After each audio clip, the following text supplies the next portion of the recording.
So, without further ado, let's get started. It's time to engage. So, it's true. I wrote two books. One of them, Population 1, Autism and Adversity and the Will to Succeed. Basically, what that one is about what it's like to have autism in the first-person point of view. And believe it or not, I kind of want to share just a little bit of a motivation of why I wrote that book. The motivation was simply, I just wanted to make friends. I just want to make friends at school. That was kind of like the main motivation because, in fact, one of the common traits in having autism is socially, it may be a little bit of a challenge. And to be honest with you, social situations terrify me. They're really kind of hard to figure out. It's like I can't really understand how to talk with kids, and especially I have a hard time talking with girls back in the day too. So it was kind of I would say humiliating, but that may be a little too far. It was just more of a journey, kind of adventurous experience, I guess you can say too. So that's why I thought if I could write this book, I had the hopes of hopefully making friends afterwards. Having to feel like I have to prove something to people to get that acceptance and to make some friends in the process. Well, the spoiler here is that I failed to do that, and instead of trying to write this book for 300 people, I happened to accomplish selling over 500,000 copies worldwide. And I just want to take the opportunity to thank each and every one of my readers for checking out my book and to just know a little bit more about me and to know what it's like to have autism. So thank you all very much. I never ever take this for granted, and I especially don't take this event for granted either. It's special. It means a lot to me, and thank you all very much. So without further ado, let's get started. So the workplace is for everyone. That's how I'm going to start. Is the workforce is for everyone. And what I like to say about autism is there are no limits, only adjustments. And here's why I want to say is I'm going to tell you a little bit of a story about this. So there's this kid I used to go to school with. He's a lot like a lot of us. But sometimes he kind of has just a little bit of assistance that he needs to work on.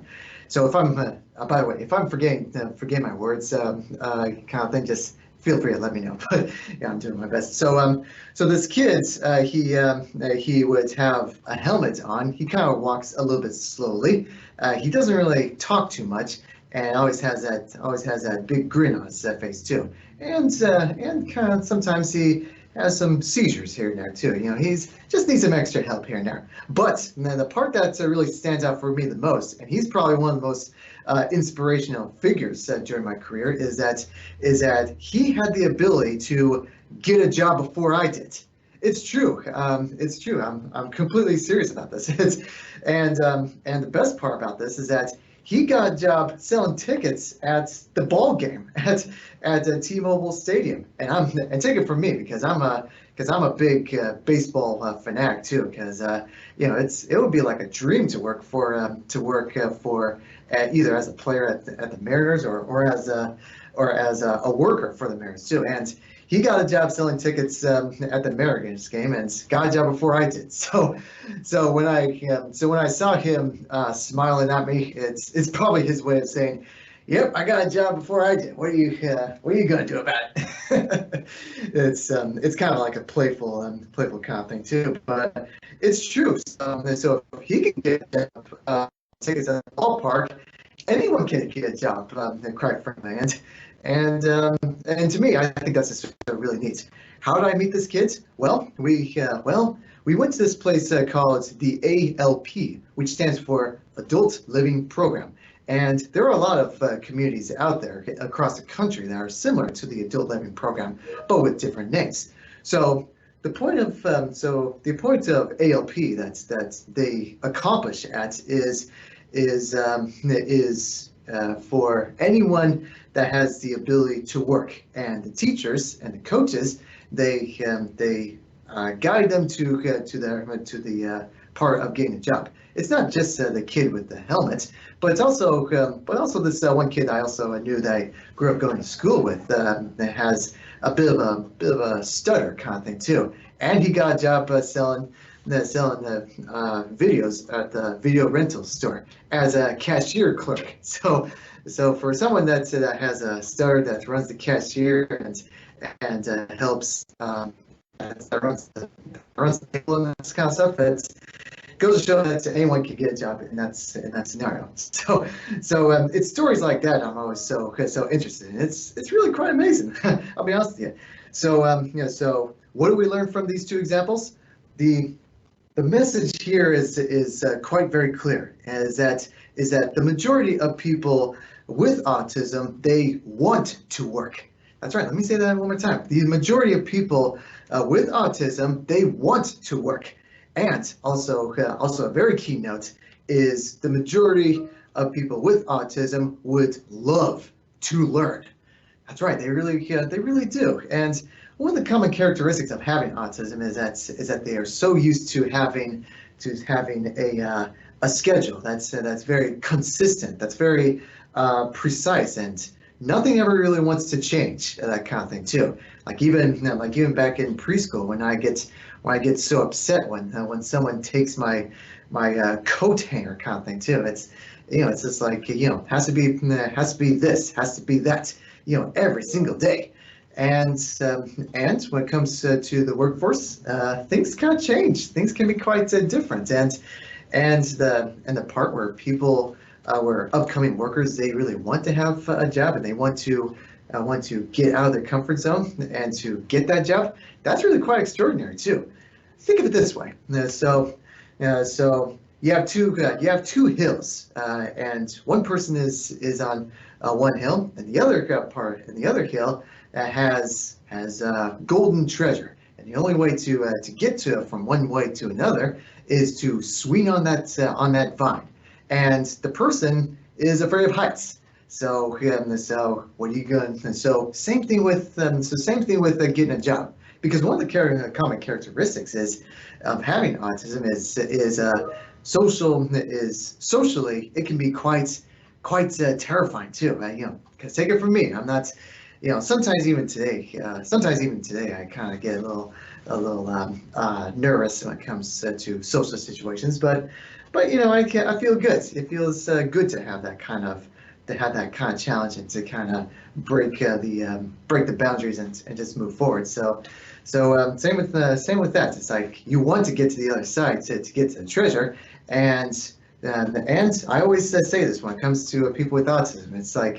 It's like 10 minutes or 5 minutes, and then afterwards you can just go back home and take a bath. Because the bathtub is like a recharge station too, to decompress and to push all the stimulus out and to have the ability to calm down, reset, and charge your batteries. And that's why I always say just 10 minutes or 5 minutes, and afterwards it'll be smooth sailing.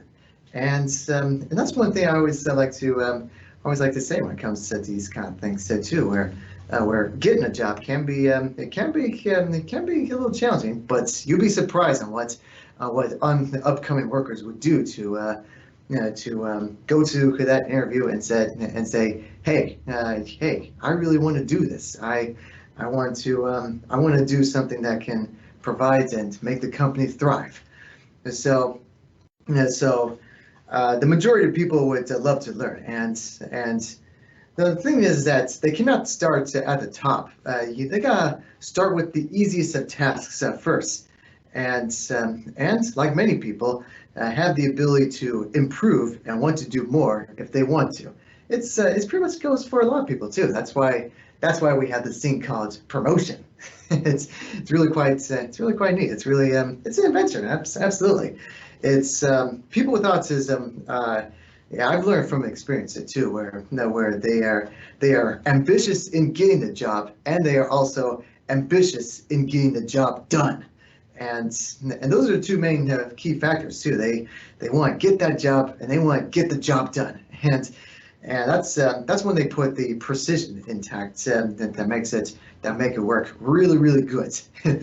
So let's talk a little bit more about what it's like to have autism. So just a little bit of a personal perspective, because I know that people with autism, they're quite different. So let's just talk a little bit about me personally, and then hear from other people too, because it's really quite fun having to listen to them as well.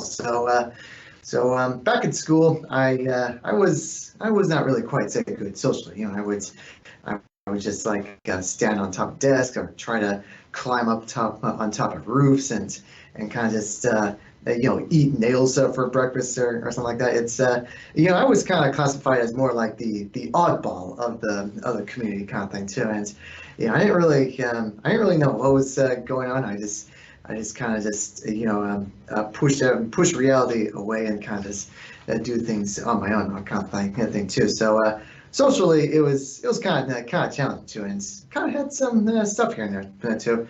But the way I kind of feel like I had to express ideas and express emotions and feelings was for me personally was happened to be writing, and going so far as to writing 2 books kind of thing too. That was basically kind of like my my thing. It was just writing. It comforts me.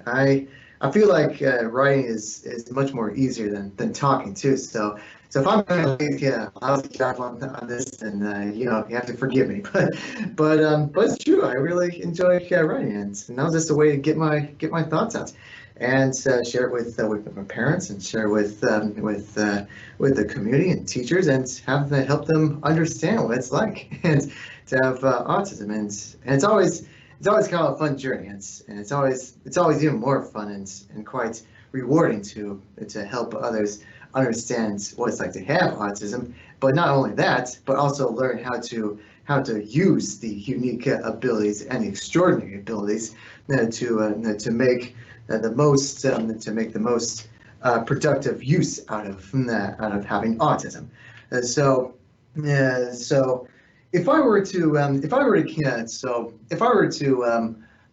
this is a new thing I really want to point out, is that I would like to categorize autism in 3 separate categories. So here are the 3 categories I would do: is the social category, the ability category, and finally the skill category. Social category. So going through the categories real quick is socially social, in where someone can have mutual relationships and talk to people. That's a social category. The ability category can be very easy. It's because the ability to lift, walk, run, and maintain the task at hand. Because when I was in a special education class, I learned that not a lot of people with autism have the ability to walk or run, and they would just lay down in bed or sit,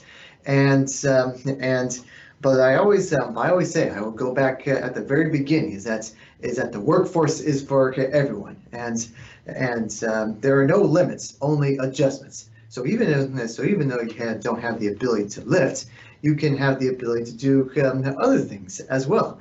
For example, coding in computers.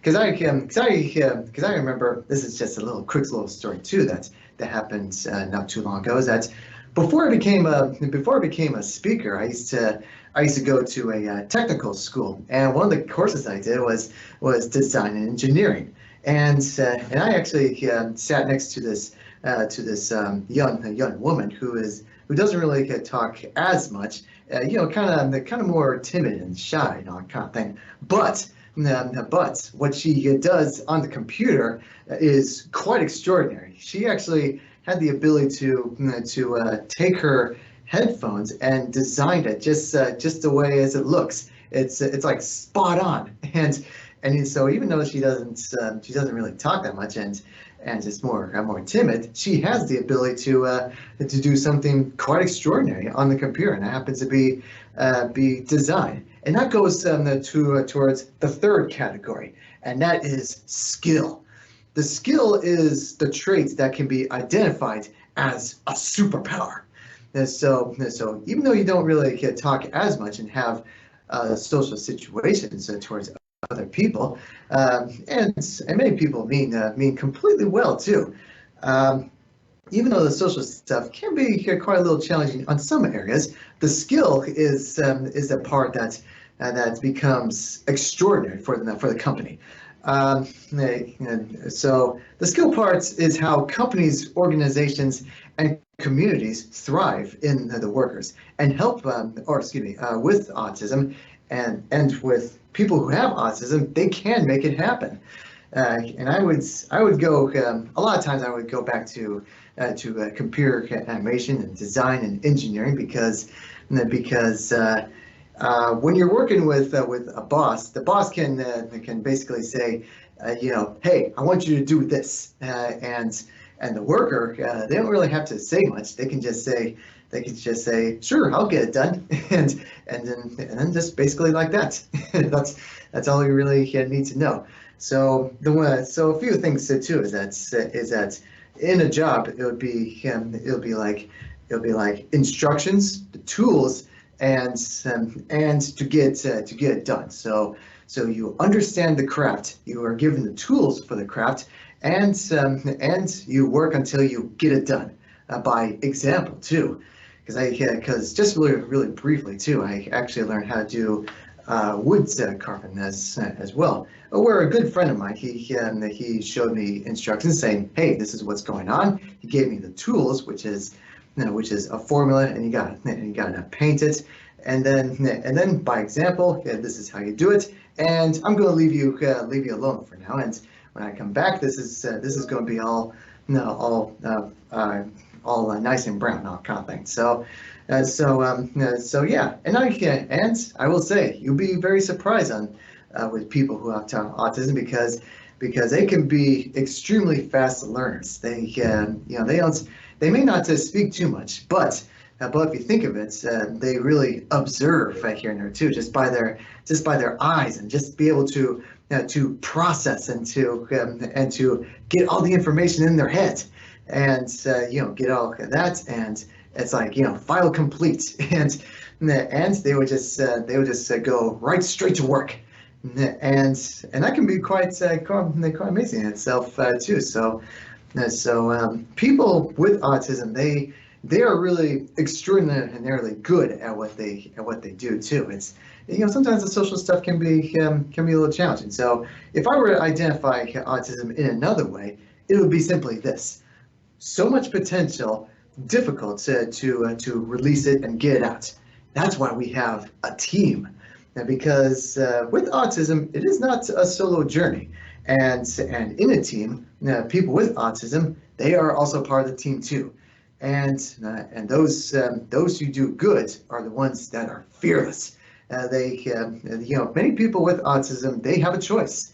They choose whether to not accept the help and feel like they can do things on their own, or they can accept the help and push their boundaries and get out of their comfort zone and to thrive, not just in the workforce, but to thrive as individuals themselves, because this is also a journey of self-discovery and an adventure into knowing who you are and what you have the ability to do. It can be really fun, and with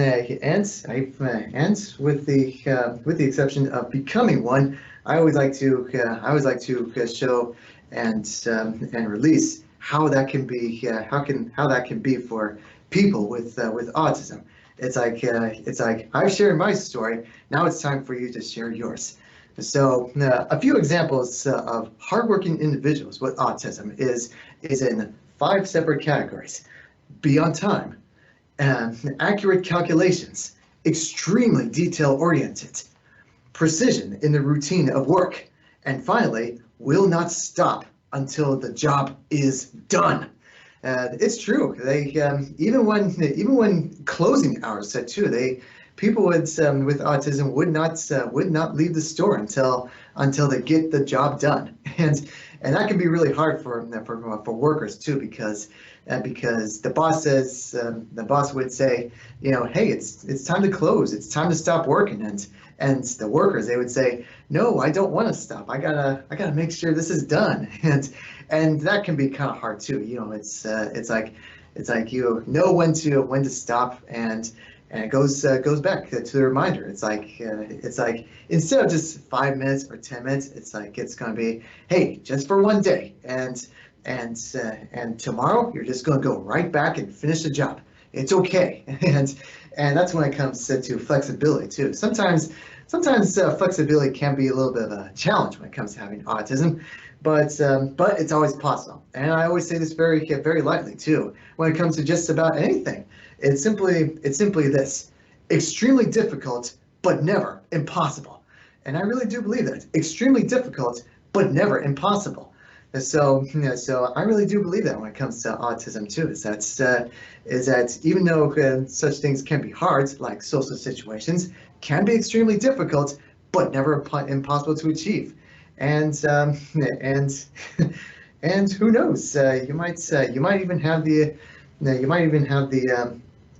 even have a chance to become CEO yourself when it comes to that too. So it's never impossible. It may be difficult, but never impossible. I always encourage that for just about anyone. So one thing I really want to point out too is one more thing, by the way, and I always encourage this. So when it comes to people with autism, is the workforce is a team effort. So folks who want a job that have autism, I would like to say this. So work offer the help, workers accept the help. And so I heavily encourage this for young adults with autism is, before you think about working, practice accepting the help of any kind. It's even if there's something that you feel like you can do, you still gotta practice that. It's you gotta practice asking for help, and also practicing accepting the help too. Once you do that, you're ready. You're ready to work. So it's so extremely difficult, but never impossible to accomplish. And so I'm going to stop talking, and all I gotta say is, let's get to work. Thank you very much. I'm Tyler McNamer.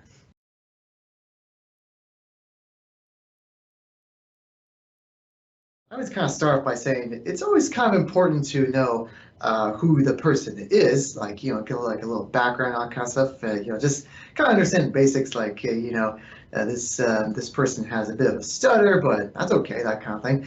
It's important to do like the background stuff, but it's also one thing to kind of, not really talk about out loud with the person who has autism, because the majority of people with autism, they just want to see themselves as like any other people, that kind of thing too.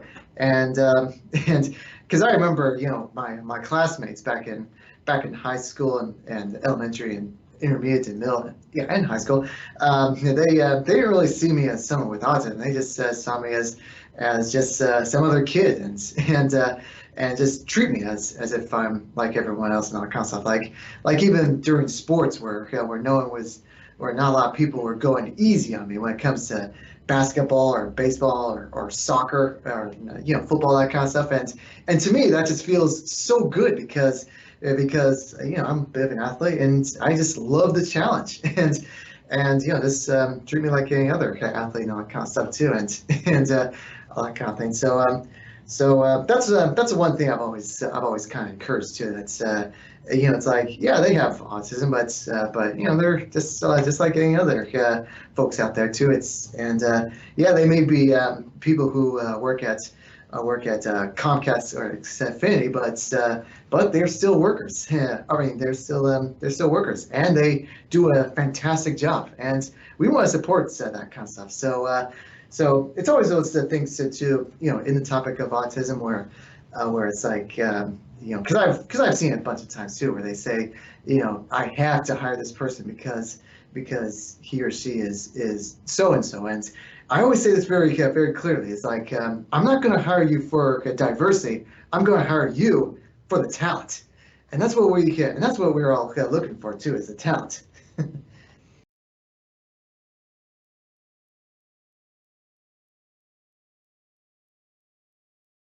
I had some extra help from the ALP, the Adult Living Program, with my coaches, my teachers that kind of helped out here and there as well. They kind of did some little negotiation with the bosses as well, but they still gave me a chance to understand what I can provide for the boss for a job, because I used to work at the local bookstore as a maintenance worker kind of thing too, and so simply just the resume, just show them what you can do and what do you want to accomplish as well, and social skills can be still pretty hard. So I always encourage this. It's like 5 minutes or 10 minutes, it kind of depends, because a lot of jobs can be really different when it comes to time frames. So having the idea for at least either 3 minutes or 5 minutes, because it can go by pretty fast too, but you can do this. It's like straight back and good posture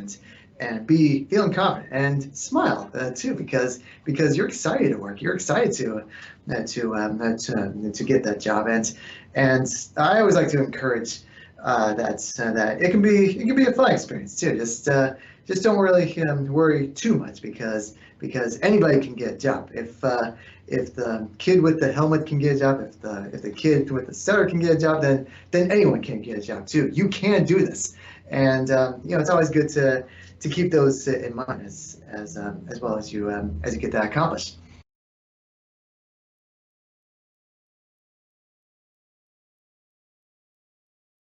What I like to encourage for that is like I said, it's good to understand like a little background on kind of stuff, but still you gotta treat them like potential workers. If anyone says I know you have autism and so, that is a major red flag. You don't want to do that because that would because all that kind of stuff. Because like I said, there are no limits, only adjustments, and it's also important to never feel like you have to limit potential workers and all that kind of stuff. It's important to start very bottom and below and all that kind of stuff. But people with autism are capable to do so much more.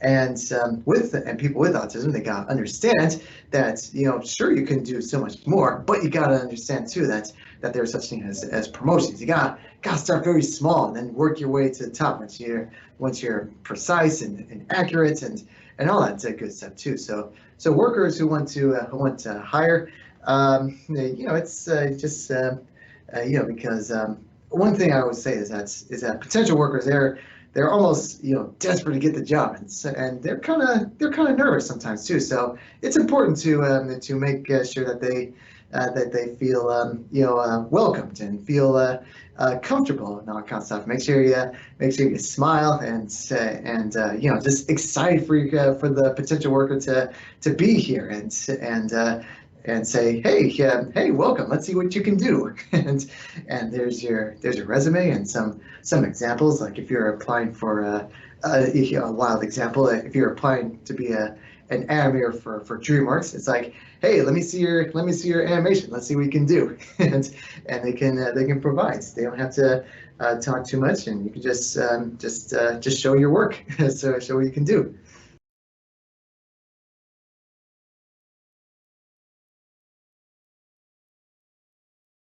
The support group, I kind of like to see it as the Justice League kind of thing too, because I'm a big comic book guy. So in a team, what my support group kind of look like is in separate categories. Family members, which happens to be my parents, my mom and my dad. The teachers that also kind of work through with what's going on. Therapists, even doctors that kind of help, and even classmates too. They don't they may not realize that they are part of the team because they don't participate in meetings or anything like that. But they do help out with so many things. Like they properly have fun. So it's really, so it's those kind of people that kind of help in this support group as well. And the IEP is a tremendous example of teammates coming together and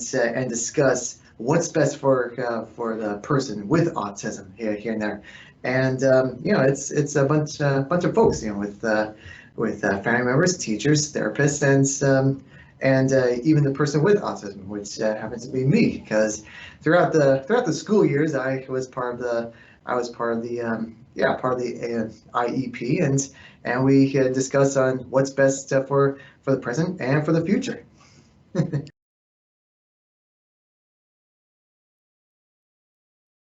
I guess I gotta say this. Out loud. I think I'm the most angriest person I know.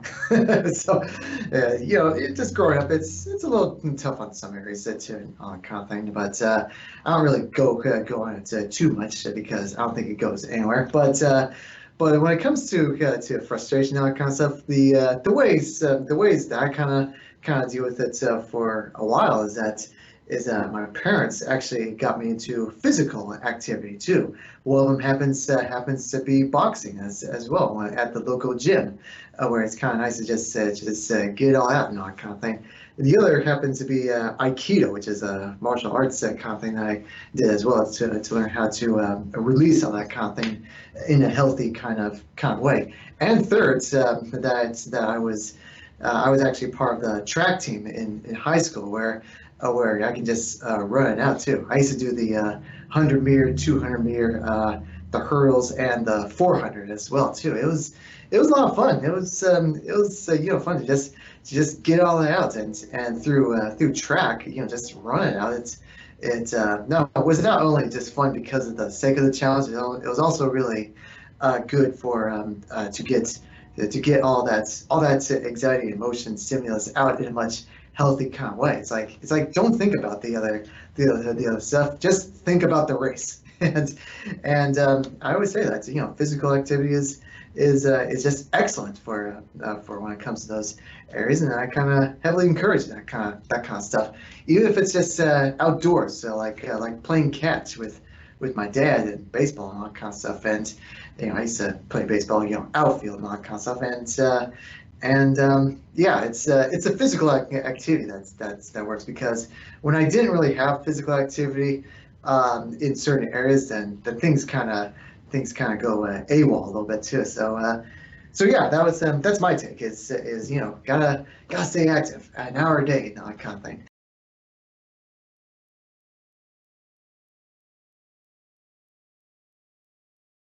I would say the biggest challenge I would say too is mostly towards summer school too. I didn't really quite have the best experience of summer school. There were just a lot of bullies. Like even the staff members, they weren't really quite supportive too. They just didn't really quite understand as well too. It was rough, and I was just completely scared of telling my parents about what's going on too, because I didn't want to disappoint them and all that kind of stuff. But that's why I kind of just outlet for writing and books and that kind of thing, so that they know what's going on. So summer school was kind of rough. They didn't really quite understand. School was definitely quite a roller coaster basically too, because there are like super good, happy, positive stuff, and then there's like very low of the down in the dirt kind of moments too. And those are kind of the moments, especially in high school, where it just feels like survival. And I just don't know what's going on and what I'm going to do, because before I discovered Autismworks, all I really cared about was burgers, track, and video games and all that kind of stuff, and baseball, and just an average kid and all that kind of stuff too. And it's the part where you just don't know what's going on or don't know what's going to happen. That part to me was just kind of anxiety-inducing, and that's why I feel like I had to just write it out in the book and just figure out what's going on. Hopefully the classmates can just take me in kind of a way too, just for the sake of finding comfort and not feel so alone. Take care, everyone.